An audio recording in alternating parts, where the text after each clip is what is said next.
Producers கவுன்சிலும் பெப்சியும் சேர்ந்து, அதாவது மெம்பர்ஸ்க்கு ஒரு பேமெண்ட், மெம்பர்ஸ்க்கு ரெகுலர் பேமெண்ட், அவங்களுக்கு கவுன்சில் கூட நாங்கள் வருஷம் எவ்ரி இயர் ஒரு அக்ரிமெண்ட் வரும், அந்த அக்ரிமெண்ட்டில் ஃபிக்ஸ் பண்ண பேமெண்ட் தான் மெம்பர்ஸ்க்கு. அப்போ அதை ஃபிக்ஸ் பண்ணி தான் மெம்பர்ஸ்க்கு பேமெண்ட் போகுது. மெம்பர்ஸ் பேமெண்ட் ப்ரொடியூசர் டைரெக்டாக இங்கே யூனியனுக்கு அனுப்பிச்சிடுவாங்க. எப்போவுமே எல்லா டான்ஸ் மாஸ்டரோட சாங்கும், அதாவது ஷோபி மாஸ்டராக இருக்கட்டும், கல்யாண மாஸ்டர், எந்த மாஸ்டராக இருக்கட்டும், அவங்க பேமெண்ட் த்ரூ யூனியனுக்கு வரும். த்ரூ யூனியன்லேருந்து டைரக்ட் மெம்பர்ஸோட அக்கௌண்ட்டுக்கு போயிடும்.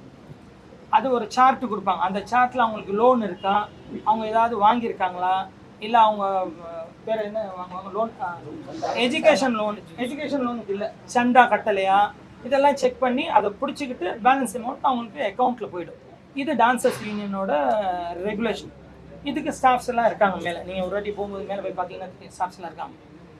இப்போ இந்த நான் மெம்பர்ஸ்க்கு ஒரு ரெம்யூனரேஷனை ப்ரொடியூசர்ஸ் கவுன்சிலும் பெப்சியும் உட்காந்து டிஸ்கஸ் பண்ணி நான் மெம்பர்ஸ்க்கு ஒரு அமௌண்ட்டை ஃபிக்ஸ் பண்ணுறாங்க. 60% ஃபிக்ஸ் பண்ணி இப்போ இந்த பேமெண்ட்டை ப்ரொடியூசர்ஸே தான் போடுறாரு. அப்போ இவங்களோட பேங்க் அக்கௌண்ட் லிஸ்டெல்லாம் நம்ம வந்து ப்ரொடியூசர்கிட்ட கொடுத்தாச்சு. இப்போ ப்ரொடியூசர் ஆஃபீஸ்லேருந்து அவங்களுக்கு டைரெக்டாக அவங்க அக்கௌண்ட்டுக்கு போச்சு. இது நடந்தது. இதுக்கப்புறம் இதில் என்ன தவறுன்றது எனக்கு தெரியல. இன்னொன்று சொல்கிறேன், உங்களுக்கு சொல்லியிருப்பாங்க. இப்போ இவங்களுக்கு பேட்டான்னு ஒன்று கொடுப்பாங்க, வந்து போகும்போது ஒரு கன்வென்ஷன் ஒன்று கொடுப்பாங்க. இப்போ இவங்கள இப்போ 1600 பாருங்கள் எவ்வளோ பேர், ஒரு குறைஞ்சது எனக்கு தெரிஞ்சு ஒரு 1000 சில்லற நான் மெம்பர்ஸ் இருக்காங்க. இப்போ இவர் ஒரு ட்ரெஷர்ன்னும் போது இவர் ஒரு இன்சார்ஜ் கொடுப்பார். இவர் என்ன போவார், அவங்கவுங்களை கூப்பிட்டு வந்தவங்களுக்கெல்லாம் பிரித்து கொடுத்துருவார். அவங்க என்ன பண்ணுவாங்க, 50 இன்சார்ஜ் கிட்ட இருக்காங்க. அவங்க என்ன பண்ணுவாங்க, அவ்வளோ பேருக்கும் கொடுத்து கொடுக்க முடியாது. அதனால 50 பேர்கிட்ட கொடுத்துருவாங்க, எல்லாருக்கும் கொடுப்பாங்க. வவுச்சரை கொடுத்து அவங்ககிட்ட சைன் வாங்கி கொடுத்துரு, இந்த காசை கொடுத்துருன்றாங்க. இதுக்கப்புறம் நம்ம அது எங்கே போச்சு, அவங்களுக்கு கரெக்டாக போச்சா, என்ன ஏது, எப்படி பிடிக்க முடியும், எப்படி செய்ய முடியும், இதுதான் என் வேலையா. நான் பாட்டு எடுப்பேனா, அங்கே இருக்கிற ஆர்டிஸ்ட்டை நான் சாட்டிஸ்ஃபை பண்ணுவேனா, அங்கே இருக்கிற டைரக்டரை திருப்தி பண்ணுவேனா, ப்ரொடியூசரை திருப்தி பண்ணுவேனா. ஒரு டான்ஸ் மாஸ்டர் பாட்டு எடுக்கிறேன்னா சாதாரண விஷயம் இல்லை. நான் போய் முதல்ல ப்ரொடியூசர் திருப்தி ஆகணும். திருப்தி ஆனால் தான் எனக்கு கிடைக்கும். ரெண்டாவது கேமராமேன் திருப்தி ஆகணும். அவர் திருப்தி ஆனால் தான் கரெக்டாக ஷார்ட் வைப்பாங்க. மூணாவது டைரக்டரும் சாட்டிஸ்ஃபைட் ஆகணும். அவர் சாட்டிஸ்ஃபைட் ஆனால் அடுத்த படத்துக்கு என்ன கூப்பிடுவார், இல்லை அவரு கூப்பிட மாட்டார். இதையும் மீறி அங்கே ஆடுற ஒரு ஹீரோ திருப்தி ஆகணும். இதனாலும் அங்கே சாஃப்டாக போனால் தான் நான் நிம்மதியாக அங்கே பாட்டு எடுக்க முடியும். அது ஒருத்தருக்கு இதுனா கூட அங்கே நிம்மதியாக நான் பாட்டு எடுக்க முடியாது. ஸோ ஒரு டான்ஸ் மாஸ்டரோட சுச்சுவேஷன் அது. இது இல்லாமல் இவ்வளோ டான்ஸஸை ஹேண்டில் பண்ணணும், என்னோட டான்ஸஸ் 500 பேரை. இது இல்லாமல் நான் மெம்பர்ஸை ஹேண்டில் பண்ணுறதுன்றது அன்றைக்கி நான் பட்ட கஷ்டம். நான் ஜீனை தான் சொல்லுவேன். ஜியை பார்த்தோன்னே அப்படி எல்லாம் முன்னாடி ஓடி வருவாங்க. திருப்பி முதல்ல அவங்களாம் பின்னாடி ஓடி போய் செட் பண்ணி பண்ணுறதுக்குள்ள அவ்வளோ. ஸோ நான் இது எப்படி அதெல்லாம் நான் பார்க்க முடியாது சார். ஆக்சுவலாக உங்கள் மேலே எதுக்கு அந்த முதல் 52 பிரச்சனை வந்ததுக்கே காரணம் என்னன்னா, நீங்க வந்து அவர் அடிச்சது அதெல்லாம் சொல்லி இதோட இன்னொரு சாராம்சம் சொல்லிடுறேன். இது வந்து லியோ படம் எப்ப 2023 23ல இருந்து ஒரு எலெக்ஷனுக்கும் இதை எடுத்துட்டு வராங்க. அதுக்கு முன்னாடியே நான் தான் ஜெயிச்சேன், இதை சொல்லியும் நான் தான் ஜெயிச்சேன். நடுவில் பிரச்சனை பண்ணி ஒரு வாக்கெடுப்பு எடுத்து இதே பிரச்சனை தான் பெப்சி கொண்டு போய் ஒரு 10 மாதம் முன்னாடி இதே பிரச்சனை தான் பெப்சிக்கு போய் அங்கேயும் பிரச்சனையாகி பெப்சியில் என்ன சொன்னாங்க, சரி இந்த பிரச்சனையை விடுங்க, நான் பார்த்துக்கிறேன், என்கிட்ட கம்ப்ளைண்டாக எடுத்துருவாங்க, நான் பார்த்துக்கிறேன், நான் ஃபேஸ் பண்ணிக்கிறேன் சொல்லி இதோட அங்கே ஒரு வாக்கெடுப்பு எடுத்து பொதுமக்கள் எல்லாத்தையும் கூப்பிட்டு அங்கே ஒரு வாக்கெடுப்பு எடுத்து அங்கேயும் நான் தான் ஜெயிச்சேன். ஸோ அவரும் சொல்லிட்டாங்க, இதெல்லாம் நாங்கள் பார்த்துக்கிறோம், நீங்கள் ஒழுங்காக நிர்வாகத்தை நடத்துங்க. திருப்பியும் இந்த எலெக்ஷன் வரும்போது இதுதான் வருது.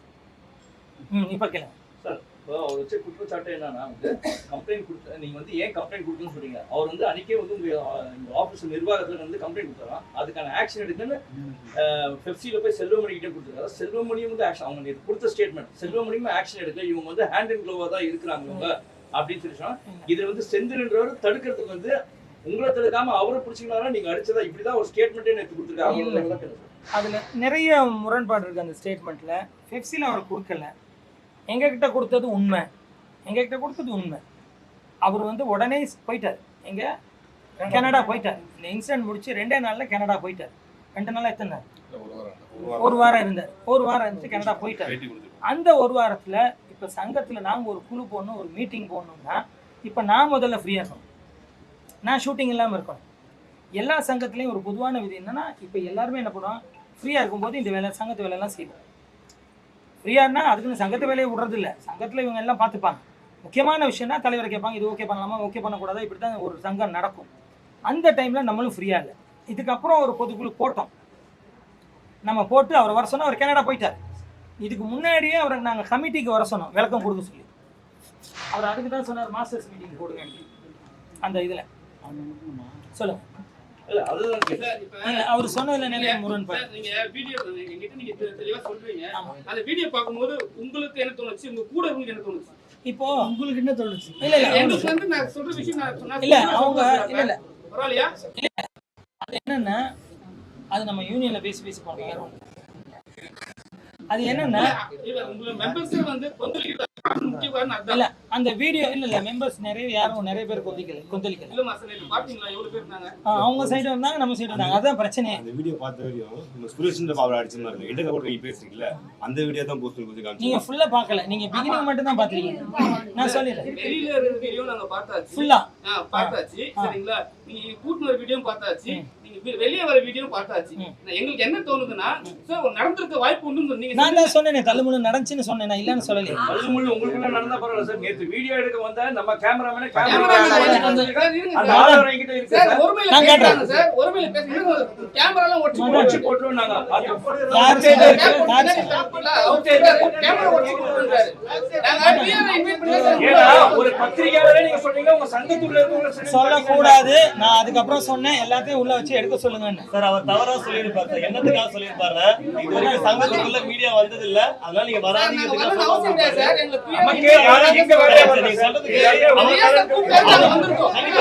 சார், அவர் கேட்டிருந்தாலும் சொல்லியிருந்தா தயவு செய்து நாங்க சாரி கேட்டோம். நீங்க காட்டுறது இதுவா? பண்றதுக்காக கேட்கல. இது வந்து அவரே வணக்கம். அவர் சொன்னது ரொம்ப தவறு. ஏன்னா நேற்று நான் தான் வந்து உள்ள பர்மிஷன் இல்ல, தயவு செய்து வெளியே வந்து நீங்க மீடியா எடுத்து சொல்றாங்க. ஒரு விஷயம் நான் யாருமே அவர் சொன்ன மாதிரி நான் சொல்றேன். இல்ல சார், நீங்க தான் காட்டுங்க சார். சரி ஓகே.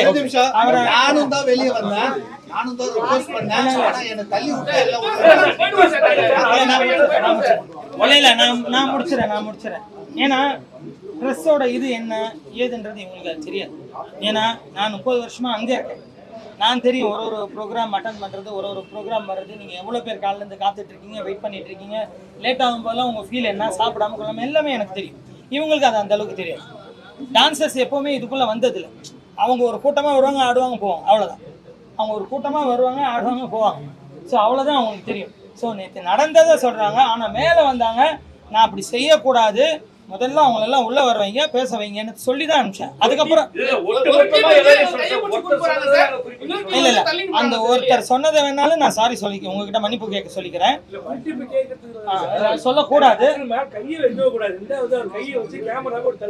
இல்ல தள்ளக்கூடாது.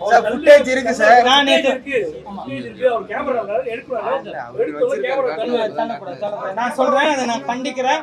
நான் போகும்போது கூட கார் ஏறும்போது கூட 3 கேமரா வச்சு நின்னாங்க. நான் திருப்பியும் வெளியில இறங்கி நான் நாளைக்கு தரேன்னு சொல்லிட்டு தான் போனேன். ஏன்னா அது மரியாதை இல்லை, எனக்கு தெரியும். ஏன்னா எனக்கு தெரியும். ஸோ அதனால அது மரியாதைன்னு நான் கார்லேருந்து இறங்கி இங்கே ஒரு கேமரா வச்சு அங்கே 2 பேர் 3 பேர்ட்டையும் சொன்னேன், நான் போகலை, நாளைக்கு கட்டாயம் நான் தருவேன்னு சொல்லிட்டு தான் போனேன். அதுதான் முறையும் கூட. அப்படி பண்ணக்கூடாது. அதுக்கு நான் வருத்தத்தை தெரிவிச்சிடுவோம், எல்லாத்துக்கிட்டே நான் வருத்தத்தை தெரிவிச்சுக்கிறேன். அப்படி பண்ணக்கூடாது. இனிமே நீங்கள் என்ன இருந்தாலும் இனிமேல் அடிக்கடி வர வேண்டியிருக்கும்னு நினைக்கிறேன். அப்போ என்ன வருவீங்க, இனிமே அது நடக்காது உங்களுக்கு. ஓகே. போலீஸ் கம்ப்ளைண்ட் கொடுத்ததா சொன்னாரு. உங்கள போலீஸ் ஸ்டேஷன்ல இருந்து இல்ல போலீஸ் டிசி ஆபீஸ்ல கொடுத்ததா நேத்து வந்து அந்த பேட்டி இல்ல அப்படி கொடுத்திருந்தா வரும் சார். இன்னும் வரல சார். கொடுத்திருந்தா வரும் சார். முன்னாள் தலைவர் மாரி மேல பாலியல் குற்றச்சாட்டு வழக்கு உங்ககிட்ட கொடுத்ததா சொல்றாங்க. அவர் மேல இது வரைக்கும் நடவடிக்கை எடுக்கலன்னு ஒரு குற்றச்சாட்டு இருக்கு. அதுக்கு என்ன பதில் சொல்ல போறீங்க? அவங்க குற்றச்சாட்டு எப்படி சார் வச்சாங்க? சரி, அது எனக்கு தெரியும். குற்றச்சாட்டு எப்படி வச்சாங்க? ஒரு கம்ப்ளைண்டா கொடுக்கணும்ல. சரி, யாராவது ஒரு பொண்ணை தொட்டா அந்த பொண்ணு ஒரு கம்ப்ளைண்ட் கொடுக்கணுமா இல்லையா? கரெக்டா இல்லையா? இப்போ ஒரு பொண்ணு ஆனா இருங்க, நீங்க கண்டினியூ. அதாவது மாரி என்ன அவர் மேல ஒரு குற்றச்சாட்டு இருக்கு, அதுவும் பாலியல் குற்றச்சாட்டுன்னு சொல்றாங்க. இப்போ நான் அதுக்கு பதில் கேட்குறேன். அவர் மேல குற்றச்சாட்டு இருக்குன்னு ஒரு வாய்ஸ் நோட்டை வச்சு சொல்றாங்க. ஒரு கம்ப்ளைண்டா ஏன் இல்லை? இது நான் தலைவராக இருக்கும்போது தான் வந்துச்சு. அதே அங்கே இருக்கிற இப்போ என் கூட இருந்த செக்ரட்டரி தான் அங்கே இருக்காரு. இது சினிமாவில் சகஜம், மொத்தமாகவே சகஜம் தான். இங்கே இருப்பாங்க, திடீர்னு நாளைக்கு அங்கே இருப்பாங்க, அது தெரியல. ஸோ அப்படி தான் இதுவும். அந்த செக்ரட்டரி இப்போ அங்கே இருக்கார், அவர் தான் முதல்ல சொன்னார். அப்போ நான் என்ன சொன்னேன், கம்ப்ளைண்டாக எனக்கு எடுத்துகிட்டு வந்து கொடு, இது உண்மைன்னா நானே தூக்கி வெளில அனுப்புகிறேன்னு. ஆச்சா ஒன்று. இப்போது இன்னொரு கூட நேற்று சொல்கிறாங்க, யாராவது ஒருத்தரை எனக்கு வந்து கம்ப்ளைண்ட் கொடுக்க சொல்லுங்க, சங்கத்தில் வந்து ஒரு கம்ப்ளைண்ட் கொடுக்க சொல்லுங்க, இல்லாத போதாவது வந்து ஒரு லெட்டரையாவது போட்டு போக சொல்லுங்க, யாருன்னு அவங்கள வந்து நேரில் வந்து சொல்ல சொல்லுங்க. வச்சு கம்ப்ளைண்ட் கொடுத்து, அதாவது ஒரு ஒரு வாய்ஸ் நோட்டு பிடிக்கலன்னு. இப்போல்லாம் எப்படின்னா, இப்போல்லாம் சைலண்ட் தான், இப்போல்லாம் எப்படி ஆயிடுச்சுன்னா, நல்லா பழகிறாங்க, நல்லா பேசுகிறாங்க, ஒன்றா தான் போகிறாங்க, ஒன்றா தான் சாப்பிட்றாங்க, எல்லாம் ஒன்றா தான் போகிறாங்க. ஒரு சண்டை வந்துட்டா எல்கேஜி பசங்க மாதிரி, அன்றைக்கி நான் அதை கொடுத்தேன், நீ இப்படி பண்ணிட்டு, இன்றைக்கி இதை கொடுத்தேன், அப்படி ஆகிட்டாங்க. அன்றைக்கி நான் பண்ணல, நீ பண்ணல, எல்கேஜி மாதிரி ஆகிடுச்சு இப்போல்லாம். ஏன்னா அந்தளவுக்கு எல்லோரும் ஒரு இதுவாக இருக்காங்க, என்ன சொல்கிறதுன்னு எனக்கு புரியல. அப்போது நான் என்ன சொல்கிறேன், ஒரு கம்ப்ளைண்டாக கொடுங்க, ஆக்ஷன் எடுக்கலான்னு கேளுங்க. இப்போ இதுக்கு முன்னாடி நான் ஒரு விஷயம் சொன்னேன், இந்த லியோ மேட்டரை வச்சு தான் இவங்க என்ன பண்ணிக்கிட்டே இருக்காங்க அப்படி சொல்லியே 3 வாட்டி நானே தான் ஜெயிச்சு வந்தேன்னு சொன்னேன். இதே இடத்துல இந்த பிரச்சனையும் வந்துச்சு, இதே 2 பிரச்சனை தான். இதை நீங்கள் கேட்கும்போது சொல்லலான்னு தான் வச்சேன், அதை மட்டும் சொல்லிவிட்டு. அதே ஃபெப்சியில் அதே செல்வமணி சார் தலைமையில் இதே டீமு, இதே ஆளுங்க, இவங்களே தான் வச்சு இதையும் கொண்டு வந்தாங்க. அப்போ அவர் கேட்டது என்னென்னா, இதோட ஆதாரம் இருந்தால் எடுத்துகிட்டு வா. யார் சொல்கிறாரு? செல்வமணி என்ன சொல்கிறார், ஆதாரம் இருந்தால் எனக்கு கொடு, அவனை தூக்கி போடுறேன், ஆதாரம் இல்லை பொய் ஆதாரமாக உன்னை தூக்கி போடுவேன் அப்படின்ட்டு அவர் சொல்லி தான் அனுப்பிச்சார். யார்? செல்வமணி சார். இதுதான் நடந்தது. இது இப்போ இவங்க மினிஸ் புக்கில் அவரை பற்றி நாங்கள் நிர்வாகம் எடுத்துட்டோம், அவரை பற்றி நாங்கள் எல்லாம் எழுதியிருக்கோம், அவர் மினிஸில் சைன் போடலன்றாங்க. நேற்று கூட மீட்டிங்கில் இதை நான் எடுத்து வச்சிருந்தேன் காட்டுறதுக்கு, அதுக்குள்ளே எல்லாம் கோச்சிக்கிட்டு வந்துட்டாங்க. இதை முடிச்சிடனே, அதுக்குள்ளேயே வர ஒரு கேள்வி என்னன்னா, ஆக்சுவலா வந்து ஒரு சங்கம் இருக்கு, அந்த மாதிரி இருந்தா அது வந்து லேடிஸ் நிறைய பேர் இருக்காங்கன்னு வச்சுக்கோங்க. அப்ப ஐசிசின்னு ஒன்று இருக்கு சார், இன்டர்னல் கம்ப்ளைண்ட்ஸ் கமிட்டி, அப்படி வைக்கணும்னு சொல்லிட்டு 2013 வந்து சுப்ரீம் கோர்ட்ல வந்து ஒரு ஆர்டர் போட்டுருக்காங்க. உங்களுக்கு ஐசிசி இருக்கா அப்படி ஒரு கம்ப்ளைண்ட்ஸ் கமிட்டி ஒன்று விசாரணை, அது இல்லைன்னா நீங்க வைக்கணும் சார், சட்டப்படி அதை வைக்க வேண்டிய ஒரு அவசியம் இருக்கு.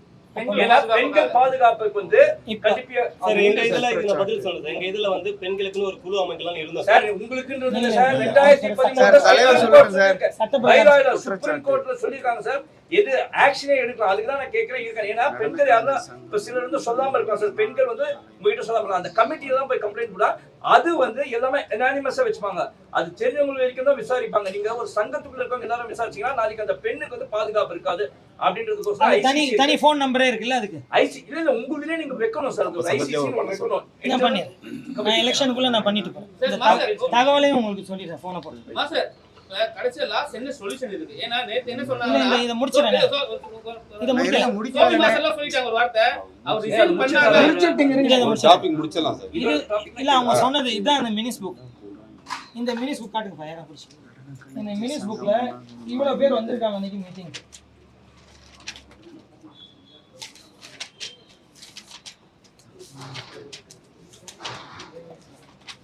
இதெல்லாம் வந்தவங்களோட சைன் இதுதான் இது வரைக்கும். இப்போ இந்த மினிஸ் புக்கை அவங்க எழுதவே இல்லை.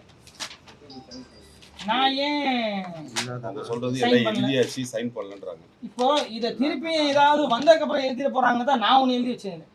இதை எழுதாம விட்டுட்டீங்க, அதனால இதை திருப்பி யாரும் திருப்பி எழுத முடியாதுன்னு நாங்கள் எழுதி சைன் பண்ணி வச்சிடறோம். அது நிறைய நடக்கும் தெரியும்ல சங்கத்துக்குள்ள. எலெக்ஷன் வந்து போனதுக்கப்புறம் திருப்பி ஒன்று நடக்கும். சொன்னாங்க மினிஸ் புக் நாங்க எழுதி முடிச்சிட்டோம், மேல தீர்மானம் எடுத்தாச்சு, மாஸ்டர் சைன் போடலன்னு சொல்லி வச்சிருக்காங்க. மினிஸ் வந்து அவங்க ஃபில் பண்ணவே இல்ல, முடிக்கவும் இல்ல. அவங்க அந்த டைம்ல செக்ரட்டரி இருந்தார், செக்ரட்டரி தான் இது செஞ்சிருப்பாங்க. நம்ம தீர்மானம் எடுத்து கொடுப்போம், செக்ரட்டரி அதை செய்யணும். அதுக்கப்புறம் எனக்கு படிச்சு காட்டணும், நான் படிச்சு காட்டதுக்கு அப்புறம் சரியா நான் சைன் பண்ணணும். இதுதான் ஒரு சங்கத்தோட விஷயம். மாஸ்டர் இப்போ நீங்க வந்து போலீஸ் ஸ்டேஷன், நான் டான்சர் நினைச்சிட்டு சாரி மாஸ்டர், இப்போ என்னன்னா பாலியல் புகார் வருது, வெறும் வாய்ஸ் நோட்ல தான் இருக்குன்னு சொன்னீங்க, ஒரு கம்ப்ளைண்ட் வந்து தான் நடவடிக்கை எடுத்துக்கணும்னு சொன்னீங்க. கம்ப்ளைண்ட் கொடுத்துருந்தா போலீஸே நடவடிக்கை எடுத்திருப்பாங்க. உங்ககிட்ட ஏன் சொல்றாங்கன்னா இங்க இருக்க சங்கம் சார்ந்த நடவடிக்கை எடுக்கணும், விசாரிக்கப்படணும் தான் உங்ககிட்ட வருது. அது தொடர்பான விசாரணை நடந்ததா? நீங்க ஒரு தலைவரா விசாரிச்சீங்களா? இரு தரப்பையும் அழைச்சி விசாரிச்சீங்களா? இல்ல நான் என்ன சொல்றேன், நான் என்ன சொல்றேன், இது அவங்கக்குள்ள பேசிக்கிறது. நான் சொன்னேனே, நல்லா இருக்கும்போது நான் இன்டெரக்டாக சொன்னேன், நல்லா இருக்கும்போது எல்லாம் போகிறோம், பிடிக்கலன்னொன்னே இப்போ நான் தான் எல்கேஜி பசங்க மாதிரி நான் ஒரு சொன்னேன். அது நான் சொன்னது புரிஞ்சில்ல சார்? இருங்க, நான் ஒரு நிமிஷம், நான் சொன்னது உங்களுக்கு புரிஞ்சா இல்லையா? நல்லா இருக்கும்போது ஓகேங்க, நல்லா இருக்கும்போது அவங்க போயிடுறாங்க, ஜாலியாக இருக்காங்க, போகிறாங்க வராங்க. பிடிக்கலன்னும் போது ஒன்று வெளியில் வருது. நான் என்ன சொல்கிறேன், ஒரு கம்ப்ளைண்டாக வந்தால் தானே. இப்போ இது பிரகாரம் நான் இன்னொன்று காட்டுறேன். இதே இவங்க திருப்பி சொல்ல அவர் போய் போலீஸில் கம்ப்ளைண்ட் கொடுக்க, யார் மாறின்றவர் போலீஸில் கம்ப்ளைண்ட் கொடுக்க, போலீஸில் இந்த சொல்கிறவங்க இப்போ நேற்று உங்களுக்கு சொன்னாங்களே அந்த 4 பேரையும் கூப்பிட்டு விசாரிச்சிருக்காங்க. அப்போ அங்கேயும் ஆதாரம் இல்லை. இது அதோட சிஎஸ்ஆர் காப்பி என்ன டேட்டோட அவர் மாங்காட்டில் இருக்கார். அவர் மாங்காடு ஸ்டேஷனில் என்னை பற்றி இந்த மாதிரி பாலியல்னு சொல்கிறாங்க சார், எனக்கு புரியலை, நான் அப்படி எதாவது பண்ணியிருந்தா எனக்கு கம்ப்ளைண்ட் கொடுக்க சொல்லுங்கள், என்னை அரெஸ்ட் பண்ணுங்க அப்படின்னு சொல்லி அவர் கம்ப்ளைண்ட் கொடுத்து போலீஸ் கூப்பிட்டு 4 பேரையும் விசாரிச்சு அந்த 4 பேரும் இதில் இருக்குது. நானே படிப்பீங்களா? நானே படிக்குமா? 4 பேரையும் படிங்க. அவங்க போய் இல்லைன்னு மன்னிப்பு எழுதி கொடுத்துட்டு வந்திருக்காங்க. அப்போ திருப்பி ஏன் அதை எடுக்கிறாங்க சொல்லுங்க. சதீஷ் பாபு, மதன் கார்த்திக், கந்தசாமி, ரஞ்சித் மற்றும் சதீஷ். கந்தசாமினா யாரும் தெரியாது. சந்தாஸ் மாஸ்டர், எல்லாம் மாஸ்டர் தான். ஆமாம், அவர் போய் சிஎஸ்ஆரும் போட்டு அவங்க போலீஸையும் கூப்பிட்டு அவங்களை விசாரிச்சு இந்த மாதிரிலாம் பண்ணாதீங்க, வாட்ஸ்அப்பில் இந்த மாதிரி அவதூறு பரப்பாதீங்க, அப்படி பரப்புனா நாங்கள் ஆக்ஷன் எடுப்போம், உண்மையாக இருந்தால் எடுத்துன்னு வந்து கொடுங்க, நாங்கள் எடுக்கிறோம் அவரும் சொல்லிட்டார். இதுதான் அந்த சிஎஸ்ஆர் டாபிக். நிறைய பேர் என்ன சொன்னாங்கன்னா நீங்க ரிசைன் பண்ணணும்னாங்க. சரிங்களா? அதான் சார் நான் சொல்லிடுறேன், நீங்க ரிசைன் பண்ணணும், அப்பதான் இந்த சங்கம் நல்லா இருக்கும் நாங்க. அதுக்கப்புறம் என்ன சொன்னாங்கன்னா இவர் மாதிரி நிறைய குற்றச்சாட்டுகள் இருக்கு, ஒரு தனி மனிதனை போயிட்டு 4 பேர் சேர்ந்து எப்படி அடிக்கலாம். சரிங்களா? அதுக்கப்புறம் என்ன ஒரு வார்த்தை சொன்னாங்கன்னா இவர் வந்து அராஜகம் பண்றாங்க, எங்களை வந்து உள்ள கூட விட மாட்டாங்க. உங்களோட கருத்து என்ன? இது சொல்யூஷன் என்ன? இது நான் யாரையும் உள்ள விட மாட்டேன்னே சொல்லு. நேற்று கூட இந்த ஹாலை திறந்து விடுங்க, எல்லாம் உட்காருனாங்க, திறந்து விட்டேன். அப்புறம் எல்லாத்துக்கும் ஜூஸ் வாங்கி கொடுக்க சொன்னேன். அதான் எல்லாத்துக்கும் ஜூஸ் வாங்கி எல்லாத்துக்கும் ஜூஸ் வாங்கி கொடுக்க சொன்னேன். அது ஜூஸ் எல்லாம் சாப்பிட்டாங்க. அப்புறம் நான் எப்படி இது அவங்க யூனியன், நான் சொல்ல முடியாது. இன்னைக்கு நான் இருப்பேன், நாளைக்கு வேற ஆள் இருப்பாங்க. எனக்கு நான் தப்பு பண்ணா நாளைக்கு எனக்கு அது நேரிடும். நான் அது பர்சனலா சொன்னேன். அது பர்சனலா நான் ரிசைன் பண்றேன்னு சொல்ல. இந்த மக்கள் எல்லாம் குரூப்ல சண்டை போட்டுட்டு இருக்காங்க, அதை சொல்லியிருக்க மாட்டாங்க. இந்த மக்கள் எல்லாம் குரூப்ல சண்டை 2 டீமா பிரிஞ்சிடுச்சு. 2 டீமா பிரிஞ்சு இந்த மக்கள்லாம் சண்டை நடந்துட்டு இருக்கு.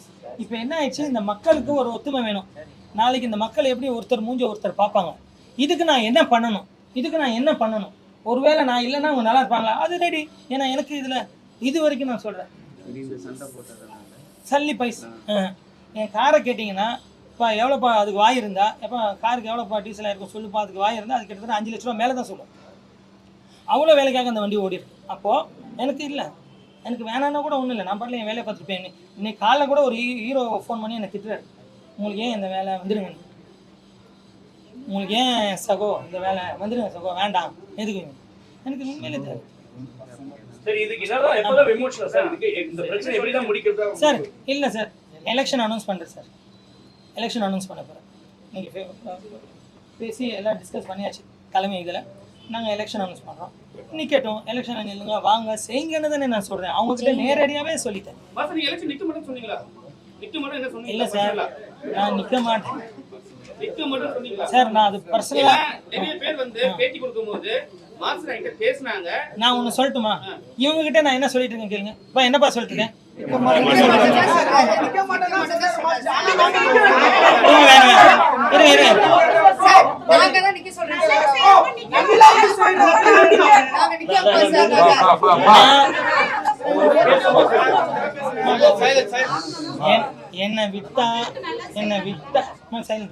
என்னை விட்டா நான் ஓடி போனேன். நான் வேலை என்ன இப்ப எல்லாரும் என்ன நீங்க மட்டும் போறேன்னு சொல்லாதீங்கன்னு சொல்லி தான் என்ன கூப்பிட்டு வந்தாங்க. நான் என்ன சொல்றேன், ஒரு 2 குரூப் ஆயிடுச்சு. அந்த 2 குரூப் வேணாம். நாளைக்கு எப்படி உங்க ஒருத்தர் முகத்தை ஒருத்தர் பார்த்துப்பாங்கன்ற சங்கடம் தான் எனக்கு. பட் எனக்கு இல்லை, என்னை விட்டீங்கன்னா நான் அடுத்த கட்ட நகர்வு எனக்கு இருக்கு. நான் அதுல காலை வச்சுக்கிட்டு போகவும் முடியாம திருப்பி வர முடியாம வச்சா போகணும். அந்த அடுத்த கட்ட நகர்வுக்கு நான் தேடிட்டு இருக்கேன், நான் அது போகணும். ஸோ அதுதான் நான் ஒரு 2 வருஷம் கேப் எடுத்துக்கலான்னு பார்க்கலாம். அதாவது காம்ப்ரமைஸ்ன்னு சில பேர் கேட்டாங்க. அது அடிப்படையில தான் மாஸ்டர் வந்து தனியா பர்சனலா பேசி நான் வேணா இவங்களுக்கு பிரச்சனைனா நான் ரிசைன் பண்ணிக்கிறேன் அப்படி பர்சனலா சொன்னதை இவங்க பப்ளிசிட்டி பண்ணிருக்காங்க. என்னால பிரச்சனை வேணாம் அப்படின்றதுனால பிரச்சனை வேணாம் நான் ஒதுங்கிறேன்னு தான் சொன்னேன். இன்னொரு விஷயம் நல்லது நடக்குதுன்னா அவர் இருக்கலாம் சார். சைலண்ட்மா. இன்னொரு விஷயம் என்னன்னா, இப்போ அவங்க ஒரு மீட்டிங் போட்டாங்க. அந்த மீட்டிங் ஒரு சங்கம்னா ஒரு சங்க தலைவரோட அனுமதியோட தான் சங்கத்தை கூட்டத்தை நடத்தணும். தலைவர் மேல ஒரு தவறு இருந்தா கூட தலைவர் இதுல கூட்டிட்டு ஆர்குமெண்ட் பண்ணணும். அதை செய்யலை. இவங்க போய் தனியா ஒரு கூட்டம் நடத்தினாங்க. அதாவது தனியா இது சம்பந்தம் இல்லாம தனியா இவங்களா ஒரு லெட்டர் கொடுத்து மக்கள்லாம் வர சொல்லி ஃபோன் பண்ணி வர சொல்லி இவங்களா ஒரு மீட்டிங் நடத்தினாங்க. இந்த மீட்டிங் கூட அந்த லெட்டர் கொடுத்து இந்த மீட்டிங் அவங்க கடிதத்தில் என்ன போட்டிருக்காங்கன்னா, இந்த கடிதத்தில் அவங்க மென்ஷன் பண்ணியிருக்குது, கேட்டுக்கொண்ட அஜெண்டாக்களோடு பொதுக்குழு கூட்டத்தை கூட்ட தவறும் பட்சத்தில் அவசர நிலை கருதி துணைத் தலைவரே பொதுக்கூட்டத்தை கூட்டிக் கொள்ளலாம் என பெப்சி வழிகாட்டுதலின் பேர், அதாவது கூட்டிக் கொள்ளலாம் என பெப்சி வழிகாட்டுதல் வழங்கியதை தங்களுக்கு நினைவுபடுத்த விரும்புகிறேன். அதாவது பெப்சி வழிகாட்டுச்சின்னு இவங்க மென்ஷன் பண்ணியிருக்காங்க. ஆனால் அது இல்லை. பெப்சியில் லெட்டர் நீங்கள் கேட்டீங்க சொன்னீங்களான்னு கேட்டால் அவங்க இல்லைன்னு லெட்டர் அனுப்பிச்சிருக்காங்க. நாங்கள் எந்த சங்கத்துக்கும் வழிகாட்டுதலின் படினா அவங்க பைலால என்ன எழுதிருக்கான்னு பார்க்கணும். நீங்க பைலால என்னன்னு நான் சொல்றேன். ரிக்வெஸ்ட் பண்ணாங்களே நான் பைலா வாங்க நான் சொல்றேன். வழிகாட்டுதலின் படினா அப்படிதான் வரும். நான் இப்போ பைலாவும் உங்களுக்கு சொல்றேன். இப்போ பெப்சி என்ன லெட்டர் அனுப்பிச்சது, அவங்க என்ன சொன்னாங்க, நாங்கள் எந்த சங்கத்துக்குமே இது சொல்ல மாட்டோம், ஏன்னா அது ஒரு முன்னுதாரணம் ஆகிடும். ஒரு சங்கம்னா ஒரு சங்கத்தில் தான் நடக்கணும், சங்க தலைமையில் தான் நடக்கணும். இந்த மாதிரி ப்ரைவேட்டாக போய் ஒரு வைஸ் பிரசிடென்ட் கூட்டத்தை நடத்தலான்னு எங்கேயுமே இல்லை. அதை நான் அனுமதிக்க மாட்டேன். இதை அனுமதிச்சா நாளைக்கு 22 சங்கமும், அதாவது நம்மளோட சேர்த்து 22 சங்கங்களும் நாளைக்கு பிரச்சனை வரும். அந்த யூனியன் நடத்துனாங்களே அவங்க விட்டாங்களேன்ற ஒரு பிரச்சனை வரும். அதனால நாங்கள் இதை அனுமதிக்க மாட்டோம்னு அவங்க கொடுத்துருக்காங்க. இதை தான் நேற்று நாங்கள் சொன்னோம். இது அனுமதி கிடையாது, அனுமதிக்க முடியாது. இந்த சங்கத்தில் இன்னொன்று அவங்க தீர்மானம் ஒன்று எடுத்துகிட்டு வந்தாங்க. அது என்னன்னு சொல்லிடுறேன். நான் 10 வருஷத்துக்கு எலெக்ஷனில் நிற்கக்கூடாது. 10 வருஷத்துக்கு எலெக்ஷனில் நிற்கக்கூடாது. என் கூட நின்ன கமிட்டி மெம்பர்ஸும் யாரும் 10 வருஷம் வரைக்கும் எலெக்ஷனில் நிற்கக்கூடாதுன்னு ஒரு தீர்மானம். ஸோ இதுவே செல்லாதுன்னும் போது நான் அதுவும் செல்லாதுன்னு சொன்னது தான் அவங்க கோவம் வந்து வெளில வந்தாங்க. இதுதான் நேற்று நடந்தது. நீங்கள் கேட்ட பைலாவை சொல்ல அந்த பைலாவை படிச்சுக்காரு. நீ படி. ஆக்சுவலி நம்ம சங்கத்துல 16ஆம் நம்பர் பைலான்னு ஒண்ணு இருக்குங்க சார். இதை வச்சுதான் அவங்க வந்து கூட்டத்தை கூட்டுவாங்களே எப்பவுமே. இதுல என்ன இருக்குன்னா, சங்கத்தின் பொதுக்குழுவில் தான் இருக்கு. இது வந்து சங்கத்தின் மூலமா கூட்டப்பட்ட பொதுக்குழுவே கிடையாது. துணைத் தலைவர் தானாவே தனிச்சையா கூட்டப்பட்ட கூட்டம். அது செல்லாதுன்னு செல்வமணி சார் சொல்லிட்டாரு. நம்ம பைலாலையும் அப்படிதான் இருக்கு. பைலால மொத்தமா படிக்கிறேன் பாருங்க. நம்பிக்கையின்மையில சங்கத்தின் பொதுக்குழுவில் தலைவர் அல்லது நிர்வாக குழு மீது நம்பிக்கை இல்லா தீர்மானம் நிறைவேற்றலாம். உறுப்பினர்களுக்கு தெளிவாக 7 நாள் முன் அறிவிக்கப்பட வேண்டும். பொதுக்குழு கூட்டத்தில் வருகை தந்த உறுப்பினர்களில் 3/2 பெரும்பான்மை உறுப்பினர்களின் முடிவில் தீர்மானம் நிறைவேறும். இக்கூட்டத்தில் எவருக்கும் எதிராக தீர்மானம் நிறைவேற்றப்பட்டதோ அந்த நபர் பதவியை இழப்பார். அப்படிதான் இருக்கு. நம்ம என்ன சொல்றேன்னா, நீங்க சங்கத்தின் மூலமாவே நீங்க கூடுங்க, அதை முடிவெடுங்க, நாங்க ஒத்துக்கிறோம், அதுல என்ன பெரும்பான்மையோட ஒத்துக்கிறோம். ஆனா அவங்க அது ஒத்துக்கல சார். அதுக்கு ஒத்துக்காம தான் தனிநபர் போய் வெளியில போய் மீட்டிங் போட்டாங்க. அப்படி மீட்டிங் போட்டதே செல்லாத போது அந்த ஒரு தீர்மானம் எப்படி செல்லுபடி ஆகும்? அதுக்கு தான் பெப்சில இருந்து லெட்டர் கொடுத்துருக்காங்க. இது வேணா ஒரு காப்பி ஃபுல் புக்கும் வேணா தரேன், நீங்க எடுத்துட்டு போய் இந்த காப்பி கூட நீங்க எடுத்து போய் யாராவது ஒருத்தர் வச்சுக்கோங்க. உங்களுக்கு தெரியும் எல்லா சங்கத்தோட ரூல்ஸ். இப்படி வேணா எடுத்துட்டு போங்க.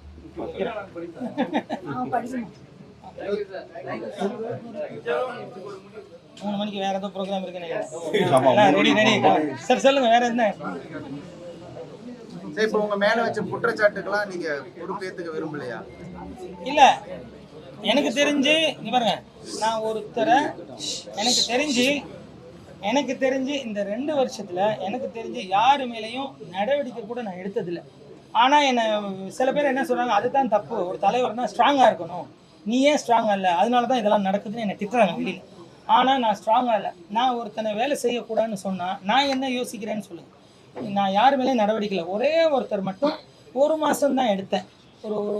ஒரு ஷூட்டிங்கில் தப்பு பண்ணேன். அப்போ கூட அவரை இன்சார்ஜ், அதாவது கோஆர்டினேட் தான் பண்ணக்கூடாதுன்னு சொன்னேன். ஆடலாம், நீ ஆடு, சம்பாரிச்சுக்கோ உன் ஃபேமிலிக்கு, ஆனால் நீ இன்சார்ஜ் பண்ணாதுன்னு தான் அவருக்கு ஒரு கண்டிஷனில் ஒரு 1 மந்த் விட. பட் நான் யாரையும் தண்டிக்க மாட்டேன், அவங்கள சஸ்பெண்ட் பண்ண மாட்டேன். ஏன்னா அவன் வேலையை நிறுத்தினா 1 மாதம் 2 மாதம் அவன் இல்லை, அவன் குடும்பமும் கஷ்டப்படும், அவன் பிள்ளையும் கஷ்டப்படும். அவங்க சாபத்தெல்லாம் வேற நான் எடுத்துகிட்டு போகணுமா, இவனை கட்டிக்கிட்டது இல்லாமல் அவங்க சாபத்தையும் நம்ம எடுத்துகிட்டு போகணுமான்னு நான் அவ்வளோ டீப்பாக யோசிப்பேன். ஒருத்தனை நான் அடித்தா கூட, நான் அன்றைக்கி தொட்டது கூட நான் வருத்தப்பட்டேன். தள்ளு முள்ள ஆச்சுன்னு நான் இப்படி பண்ணேன்னு சொன்னேன்ல, அதுக்கு கூட வருத்தப்பட்டேன். ஏன்னா நம்ம இன்னைக்கு இவ்வளோ தான் நம்ம யோசிக்கிறோம், நம்ம டீப்பாக யோசிக்கிறதுல. ஏன்னா ஒரு தாய், ஒரு அம்மா வந்து எந்த பிள்ளையும் அடி வாங்குறத விரும்பாது. ஒரு அம்மாவுக்கு தெரிஞ்சிச்சுன்னா அவன் எவ்வளோ ஃபீல் பண்ணுவான், எவ்வளோ வயிறு எறிவான். என்னடா என் பிள்ளைய அடிச்சிட்டானே, நான் கூட ஃபீல் பண்ணுவாங்களா இல்லையா? அது யாருக்கு வந்து சரி, எனக்கு சேரும். நான் அதையும் யோசிப்பேன். அப்போது அந்த தாய் விட்டு கொடுக்க மாட்டாங்க. அதே தான் ஒரு மனைவியும், என் புருஷனை அடிச்சிட்டானா விட்டுருவாங்களா, விட்டு கொடுப்பாங்களா, தாங்குவாங்களான்ற நான் அதெல்லாம் கூட யோசிப்பேன். யோசிச்சதான் யாரையும் தண்டிக்கலைன்னு சத்தியம் இதுதான். நான் அவ்வளோ ஒரு விஷயம் நான் பண்ணுறேன்னா எல்லாத்தையும் நான் யோசிச்சு தான் பண்ணுவேன். அது எப்படி சொல்கிறது தெரில, எனக்குள்ளே அது இருக்குது, எனக்கு தெரில. ஸோ அவ்வளோ யோசித்து நான் பண்ணுவேன். ஆனால் என்னை திட்டுறாங்க, நீ எல்லாமே என்னை திட்டுவாங்க, நீ பாவம் பார்த்தா இப்படி இருக்குது. பேச நானே சொல்லிட்டேன். இல்லை நீங்கள் இல்லை, அதுதான் இங்கே நடக்கிற விஷயங்கள். வேற ஏதாவது இருந்தால் கேளுங்க, சொல்கிறேன். ஏன்னா இப்போ ஒரு ஜெயிக்கிற அணி இருந்தால் ஒரு தோக்குற அணி இருக்கும், ஒரு தோக்குற அணி இருந்தால் ஒரு ஜெயிக்கிற அணி இருக்கும். இது நான் ஆரம்பத்திலே சொன்னேன். எப்போ ஜெயிச்ச அணியை தோக்குற அணிக்கு பிடிக்காது. ஒருவேளை அவங்க சில இதுக்கெல்லாம் நான் ஒத்து வந்திருந்தா எனக்கு பிடிக்கும். என்றைக்குமே சில இதுக்கெல்லாம் நம்ம ஒத்து வரலன்னா உங்களுக்கு பிடிக்காம தான் போகும். சில விஷயங்களுக்கு நான் ஒத்து வரலன்னா பிடிக்காம தான் போகும். நான் எல்லாத்துக்கும் ஒத்து போயிருந்தா நான் நல்லவனாக இருந்திருப்பேன் இன்னும். வேணாம், அதெல்லாம் வேண்டாம். சார், அடுத்து வரக்கூடிய தேர்தல்ல போட்டியிட போறீங்களா இல்ல கேப் எடுத்துக்க போறோம்னு சொல்லுங்க சார். அவர் தெளிவா சொல்றாரு சார். இப்போ நேத்து அவங்க பண்ண பிரச்சனைக்கு என்னன்னா, இருங்க அவங்க பதில் சொல்லிட்டாங்க. அவங்க வேலையில அவங்கதான் நீங்க எல்லாம் சொன்னாங்க. அவர் சொன்னாங்க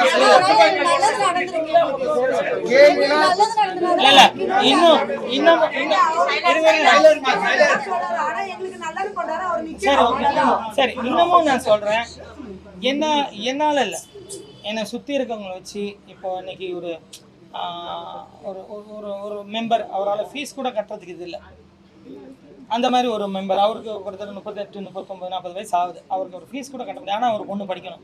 பட் நான் போய் இன்னொரு மாஸ்டர், பேரை சொன்னால் தப்பு இல்லைன்னா பேரை சொல்கிறேன், அவங்கள பிடிச்சி கலா மாஸ்டரையும் பிடிச்சி அவங்கள வச்சு ஒரு காலேஜில் போய் அந்த பிள்ளைக்கு ஃப்ரீ சீட் வாங்கி, பஸ்ஸுலேருந்து சாப்பாடுலேருந்து எல்லாம் ஃப்ரீ. இந்த மாதிரி என்னால் முடிஞ்சதை சிலதை நம்ம பண்ணிக்கிட்டு தான் இருக்கோம். அதாவது இந்த யூனியனுக்கு நான் முதல் எப்படி வந்தேன்னா அதை மறக்கக்கூடாது. இன்றைக்கி வரைக்கும் அந்த ரிஹர்சல் ஹால் போகும்போது நான் செருப்பு இல்லாமல் தான் ஆடுவேன். ஆனால் இன்றைக்கி பசங்களாம் ஷூவோட தான் ஆடுறாங்க. பட் நான் இல்லை, நான் வெறும் தான் ஆடுவேன். இவரை கேட்ட கேள்விக்கு பதில் சொல்லு. அதாவது இல்லை இல்ல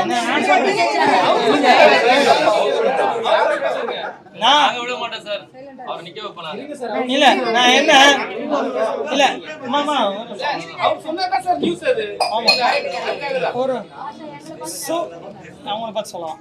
ஒரு சூழ்நிலையை கருதி நான் சொல்றேன். அதாவது ஒருவேளை கரெக்டாக வந்து ஜெயிக்கிறவங்க கரெக்டானவங்க நல்லா செய்வாங்க அப்படின்றத நானே கூட இருந்து பார்க்குறேன்.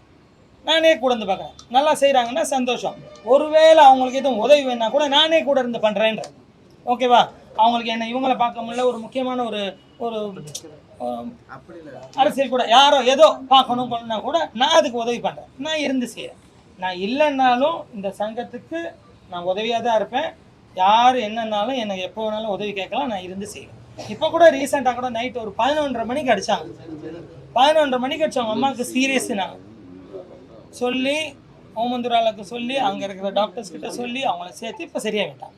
அவங்க வேற யாரும் இல்லை, இந்த இல்லை அந்த மாதிரி யாரும் கட்டது. அப்போது அந்த மாதிரி என்னால் முடிஞ்ச உதவியை நான் இங்கே இல்லைன்னாலும் நான் வெளியிலேருந்து செஞ்சுட்டு தான் இருக்கேன். ஆனால் இதெல்லாம் சொல்லக்கூடாம்பாங்க, செஞ்சதை சொல்லக்கூடாம்பாங்க. இப்பெல்லாம் சொல்லலைன்னா நம்ம காலி எதுவுமே செய்யலைன்னு காலி பண்ணி அனுப்பிச்சிடுறாங்க. இவ்வளோ செஞ்சு சொல்றீங்க. ஒட்டுமொத்தமாக நேற்று கூடிய கூட்டம், உங்களுக்கு எதிரணி கூட்டம், ஒருத்தர் மேல சொல்றது குற்றச்சாட்டு உங்களை மட்டுமே குறி வச்சு சொல்றாங்க. அதுக்கான காரணம்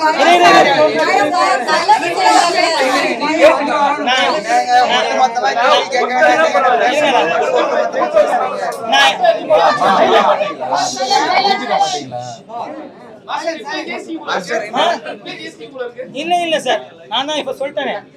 நல்ல செய்யறவங்க வந்தாங்கன்னு இன்டைரக்டா சொல்லிட்டேன்.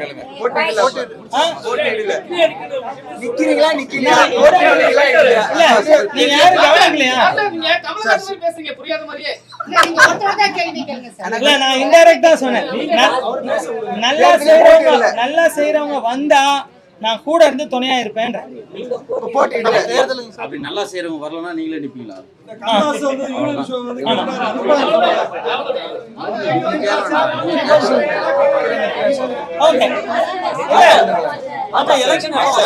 நான் பார்த்துட்டு சொல்றேன். நல்லா செய்யறவங்க கூட இருந்து செய்யறேன், இல்லைன்னா நானே நிக்கிறேன்.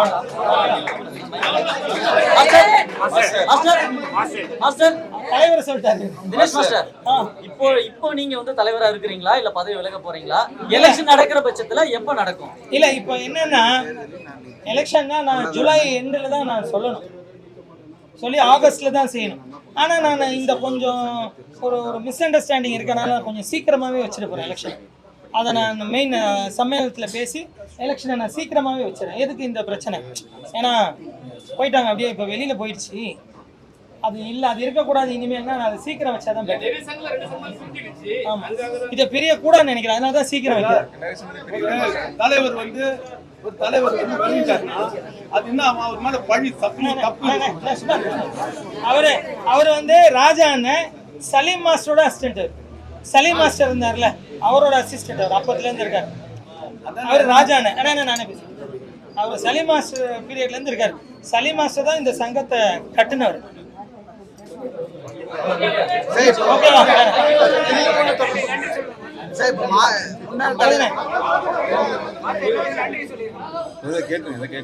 முன்னாள் தலைவர் மேல ஆதாரத்தோட கம்ப்ளைண்ட் வந்தா என்ன பண்ணுவீங்க? முன்னாள் தலைவர் மேல ஆதாரத்தோட கம்ப்ளைண்ட் வந்தா என்ன, ஆதாரத்தோட வந்தா என்னன்னா அப்போ நாங்க ஆக்ஷன் எடுப்போம். ஆல்ரெடி இது போலீஸ்க்கே போயிடுச்சு. இங்க நம்ம எடுக்க தேவையில்ல. போலீஸ் போனா அவரே ஆக்ஷன் எடுத்துருவாங்க. அதான். நன்றி master. Okay, thank you so much. நன்றி, வணக்கம்.